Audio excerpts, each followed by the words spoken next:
is Wrestling Reverb. And now your host, Josh Robinson. Hello everyone and welcome to another edition of Wrestling Reverb. I am your host Josh Robinson as always, and today we are going to be discussing some Raw and SmackDown from this week, and it is going to be apples to oranges with Raw and SmackDown because, I mean, for those who sat and watched both of them, they are really two completely different products almost at this point. Before we get into any of that, a couple episodes or an episode ago, I had Ryan Madden back on the show. It was great to have him and, just get to know our kind of feel of pro wrestling and whatever that may entail, and did some different things. And, I'm starting to really, I feel now, grasp my kind of groove with how I do this, and it's I'm not so uptight. I'm a little more casual. I just kind of let conversation and thoughts just kind of happen as they normally would if you were talking to another person. So that's just how I'm kind of approaching this at this point, because it's just fun. This is just a fun. I'm slowly getting out there to the masses, and things are coming a lot quicker than I thought, and it's just nice. And I've got myself a lot more sorted now, in the process of upgrading some of my equipment, but I've got my own little kind of groove going about this, which is really good. And before I get into anything, I just want to say again, I know I've said this before, but thank you to anyone who's taken the time to listen, download, send me DMs on Twitter, or like my Facebook page, follow my Instagram, follow my Twitter, or whatever it may be, and just thank you for all the feedback, and thank you to the people that have just taken the time to just kind of let me know how I'm going with things and stuff like that. Because I'm trying to find the balance of doing things and speaking about and whatever for me and for people that are listening. I've got to find that balance. So I'm trying to do a bit of both, bit of what I look for in a podcast, and a little bit of what I know others are kind of telling me they look for in a podcast. So that's what we're kind of going with at the moment. But this episode is going to be, as I said before, dedicated to SmackDown and Raw. And Raw this week was, and this is not something I say very often if you listen to my podcasts and stuff like that, I'm not one to just complain, because I take what I can that's good, what I can that I think they could do better, give them alternate routes of that they can take. But this week's Raw was just a plain right, just out there bad show. It was just bad. There's only a couple of real takeaways from Raw this week, and man, and I'm not saying that the matches that were on Raw were necessarily terrible. It's just stuff we've seen before, or it's just long, drawn out, we don't care kind of stuff. Or at least I don't care kind of stuff. As I've said before on this, I watch everything that WWE put out, basically, with the exception of 205 Live. I try to, but I even saying that, if I see on the internet or someone's telling me hey, watch this from 205 Live, I will. And I watch every single Raw from start to finish. I watch every single SmackDown from start to finish. I watch every single pay-per-view from start to finish, which includes the 40-hour kickoffs that it feels like at some point. But I watch all of it, and this week's Raw was difficult to watch. It was just difficult to sit through. I find myself having to be doing something else while I have to be fiddling with something, or I have to be on my phone, or I have to be, whatever it may be.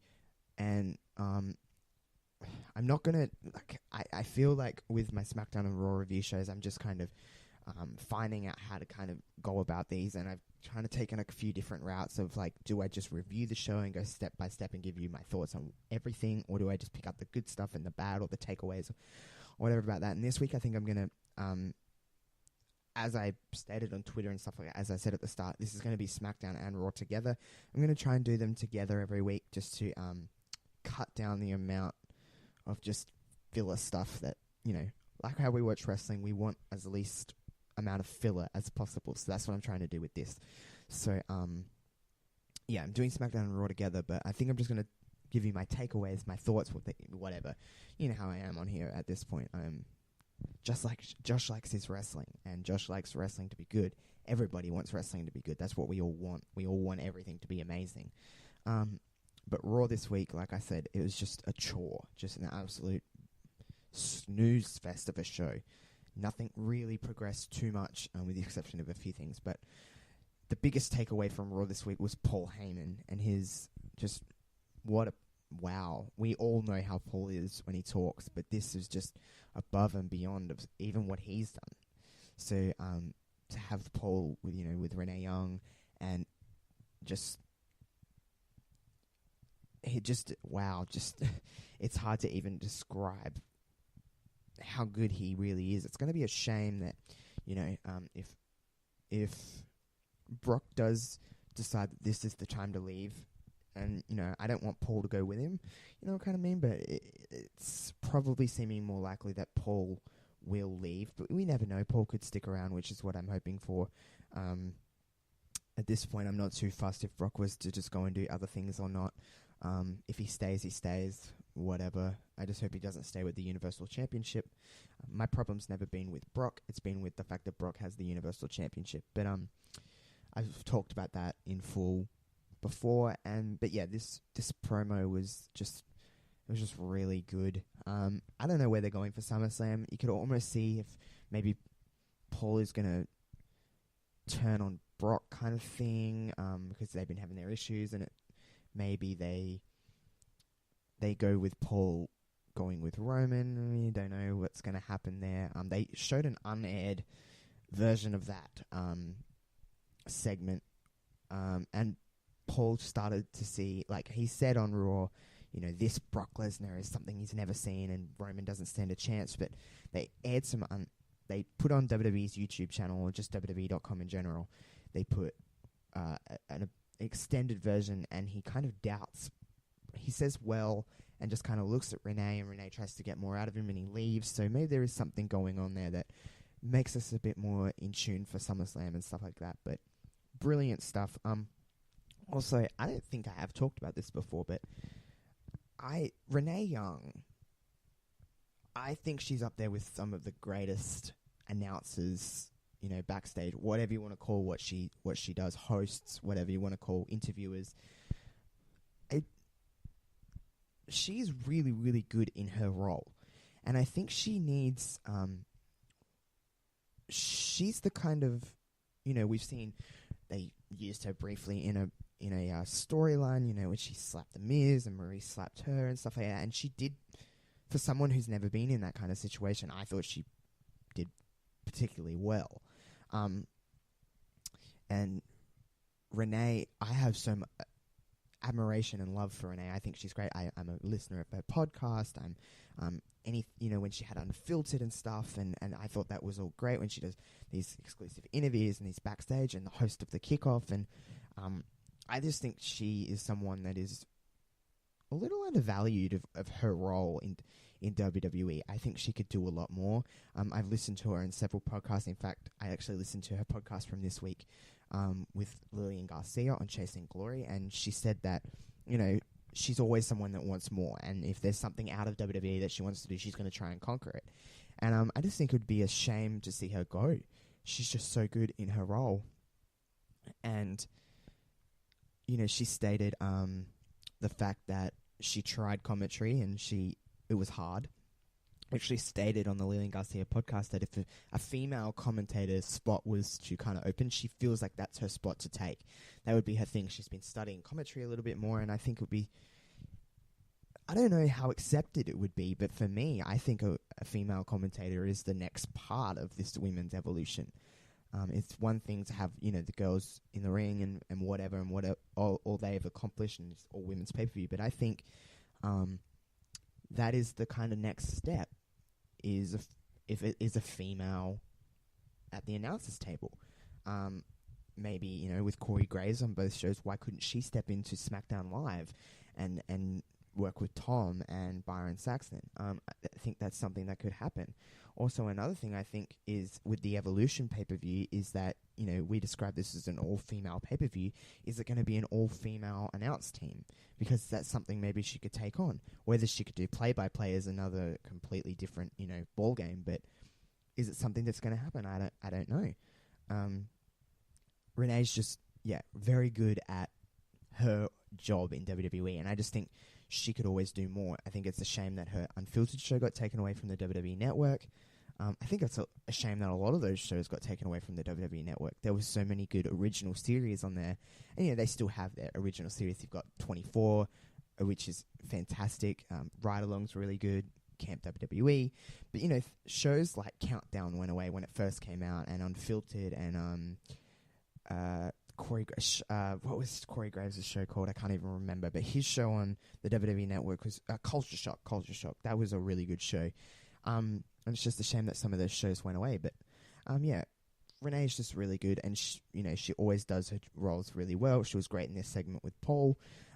Another takeaway from Raw this week was Ruby Riott is back with the Riott Squad, and I've talked about the Riott Squad on previous podcasts. I'm a fan of the Riott Squad, and I think it's great that Ruby's back from injury. Kind of gets that missing element to the Riott Squad. They actually beat Sasha and Bayley this week. Whether they're building to something with SummerSlam, who knows? There's a lot of matches on SummerSlam already, whether they go on the kickoff or whatever it may be, but it seems that's where they're kind of going, whether they're, who knows, but I think there's 11 scheduled matches coming out of SmackDown today for, I think there's 10 scheduled matches for SummerSlam, with the exception of a few that are building, like the Elias Bobby Lashley and the Rusev drama with Almas and all that kind of stuff. So, there's a lot of matches on SummerSlam. It's going to be a long show, as we're kind of used to at this point anyway. So, but Ruby's back. I think the main event was what it was. Ronda Rousey's Raw debut against Alicia Fox. The match was short. The promos were longer. It did its job. Ronda wants the championship. It is what it is. Alicia Fox main evented a show in 2018. That happened. I love Alicia Fox. She's been around for a long time. But that happened. A 3-minute match at the end of Raw. That match didn't even start until in the overtime kind of part of Raw anyway. So, Raw was something else. I'm trying to think if there was the handicap match with Seth and that. And I think what we all want is Ambrose coming back. I think we all need it. I think it's time for Ambrose to come back. I could definitely see it happening at SummerSlam. Brooklyn would be in love with it. It would even the odds. I'm kind of glad that he didn't come back this week, or, hopefully he doesn't come back next week. Hopefully they save it for SummerSlam and it's a big pay-per-view return. And, it could be really a big moment of SummerSlam, to save Seth and to save, maybe Seth gets back the Intercontinental Championship, who knows? We could probably have another Ambrose Rollins feud down the line. That'd be really fun. Ambrose is not someone that I'm enamored with, but I miss Ambrose. I think we all miss Ambrose. I think we're ready for Ambrose. It's just lacking without him. So I'm excited for that. It's not too really much more to talk about Raw. There was, Mojo Rawley, I've talked about him and Bobby Roode's kind of thing going on, and that kind of micro kind of push that Mojo was getting was kind of just stopped with Bobby Roode in this little feud. Excuse me. So I don't know what's going on there. Roman and Baron Corbin had a really long, drawn-out match that was just, it just happened. We had the tag team title match announced for next week's Raw, not SummerSlam, but, I don't really want to get into too much of Raw because it's just going to seem like I'm just moaning and complaining about Raw, but it was what it was. It, had those few little takeaway moments. There wasn't really too much else that I'm really that keen on talking about with Raw because it was just, it was just so bleh this week. I didn't even know what the problem was. it was just a lot of, we're building to SummerSlam, but this is kind of the in-between week. Like, let's get to the next one. Let's get to the go-home show. You know, stuff like that. And I just don't think that it's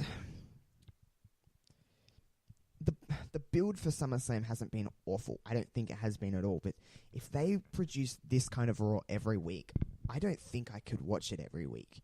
Or at least I would watch it after it's live, and I would just, skip through what I know that isn't great. I'm trying not to come across as just horrible, moany person, but man, this was brutal this week. It was just a bad show. I want to talk about something better, and I want to talk about SmackDown Live, because SmackDown Live is so good. I watched it again. I can't miss it. Every single thing I can't miss. It's faster. It's better. It's not so drawn out. It's just a better show. Every single thing. The main event on SmackDown this week was incredible. A long, brutal match. Just a great showcase of other, stars.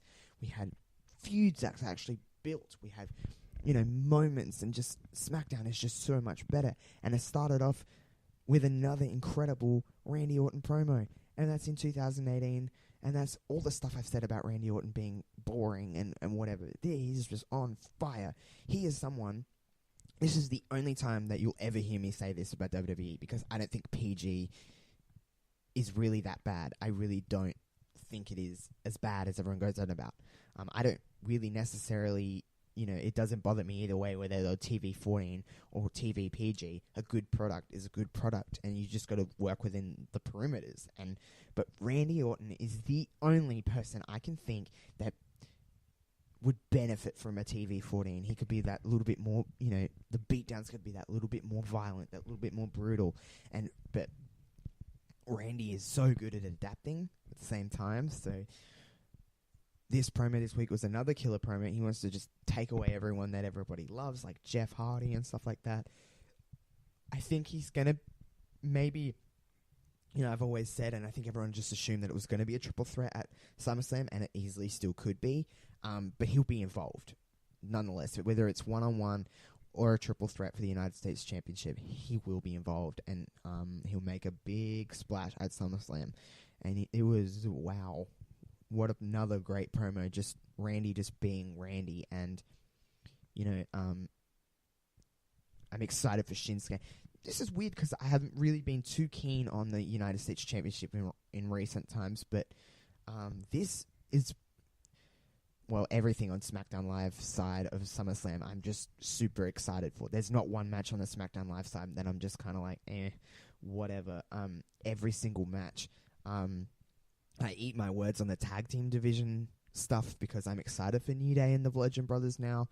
The New Day have they went in a little bit of a phase where they were kind of going downhill, and you're like, this is stale, this is everything, but they've shot back up, and I remember why I like the New Day and why they're so good, and they're just entertaining as hell. They might win back their tag team championships, they might not, and the Bludgeons are kind of the perfect foil, the more you think about it, for the New Day, because they're so... opposite and stuff like that. But we had Becky Lynch and Charlotte kind of go in, and after last week with Charlotte getting in the triple threat match, and we're not sure where Becky's head stands. Charlotte got the win. Becky didn't look too impressed that Charlotte kind of just snuck in the tag and got the win. If that happens at SummerSlam, Charlotte's the women's champion. So they had a little bit of a brief moment with a little bit of an intense stare down, and we know this is coming. Carmella was on commentary, just being Carmella. It was they beat the Iconics, by the way. Another loss for my Australian girls, but that's what they've known for. Even in NXT, everyone's kind of like, they're losing every single match and, not really gaining any relevance on the main roster, but they never really won in NXT, to be honest. They're on TV regularly. They're doing fine. That's what they're there for. They're just them heels that lose. They never look awful. They never get squashed.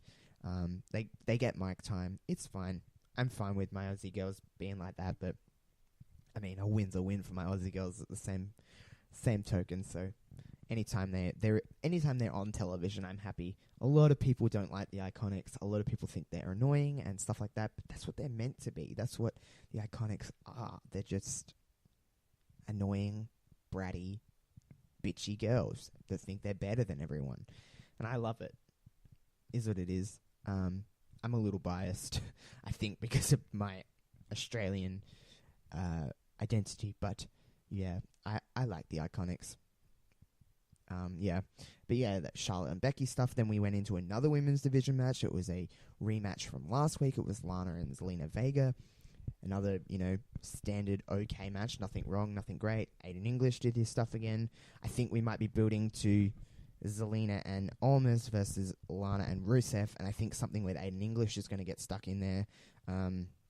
He just keeps trying to help and just keeps backfiring on him, and Rusev Day is in trouble, I must say. Great stuff, though, again. I love Zelina and Almas. I really, really like Almas. I think he's got a big future ahead of him. Zelina's great as his foil. She's pretty decent, pretty solid in the ring. Nothing too incredible, nothing, bad at all. Lana's improved leaps and bounds since her debut and stuff like that. So, great stuff again. It progresses the story where we're going. It doesn't feel like it's just, a bland week where it's just kind of like, we don't know what to do, just get them on TV. It seems like they're building to something, and that's what I really like to watch in a wrestling program and stuff like that. So that's good. AJ Styles cut a wonderful promo, and just, for the first time, it feels like since the Last Man Standing match of the Shinsuke feud, or maybe even the first time really that I've been that excited, because was before WrestleMania with Shinsuke. Before we got to that match, we were so hyped for it. I feel like we're back on that trail with AJ and Samoa Joe. So, it's the WWE Championship match at SummerSlam. It's one of the main attractions of SummerSlam. I invite anyone that hasn't. Although, if you're listening to a wrestling podcast, you're pretty in tapped with wrestling. So, watch Samoa Joe and AJ Styles in TNA, because it's incredible. I expect nothing short of incredible at SummerSlam, which could be a hindrance after we, with Shinsuke at WrestleMania. Not that match was bad, because none of their matches were bad. They just didn't live up. But this one, I've got the same expectation as I do with Mania. It's going to be incredible. We know that it can be incredible. They've had countless matches against each other. This feud is becoming a little bit more personal, and it's more than just, I want the WWE Championship. This is, I want to beat you. And that's what it should be for the WWE Championship, to be honest. Expect nothing short of amazing at SummerSlam. Very, very excited for that. We had a squash match with the Bludgeon Brothers and 3 guys, and they just beat the tar out of these guys. More. The Bludgeons are, they're not obviously my favorite tag team I've ever seen, but I know their spot. I know what they're doing. They just beat the crap out of everyone. We had the main event with the New Day and the Bar, and it was a 30-minute match on SmackDown Live, in a 2-hour show. You don't really see that much. And this match was incredible. So many false finishes and, everything that happened. I didn't know which way it was going to go. I was probably more so hoping for the Bar, to be honest. I wanted to see the Bar and the Bludgeons because it's a bit more physical, rough and tough kind of style. But the New Day's fine. They won an incredible match. Hats off to them. Great SmackDown Live all round. I don't even know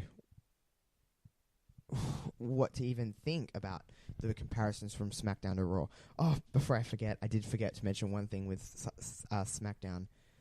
R-Truth is just bravo, big round of applause for,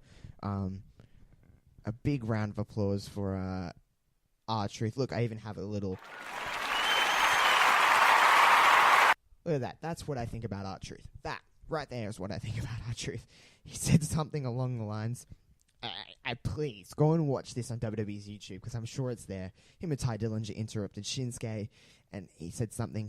He's challenging Shinsuke at SummerSlam for the United States Championship, and Renee asked him, how are you going to do that? And he said, how everyone does it. I'm going to pin Carmella. And oh my God, I was literally, that's how you do comedy in wrestling. Stuff like that is funny.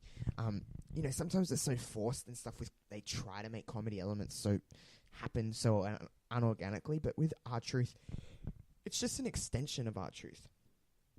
It is just, I don't know, it's just something that's so funny. And, he had a match with Shinsuke on SmackDown, and it was what it was. R-Truth got his stuff in. It wasn't a squash. It was a little fun match. Shinsuke got the win. That's perfect.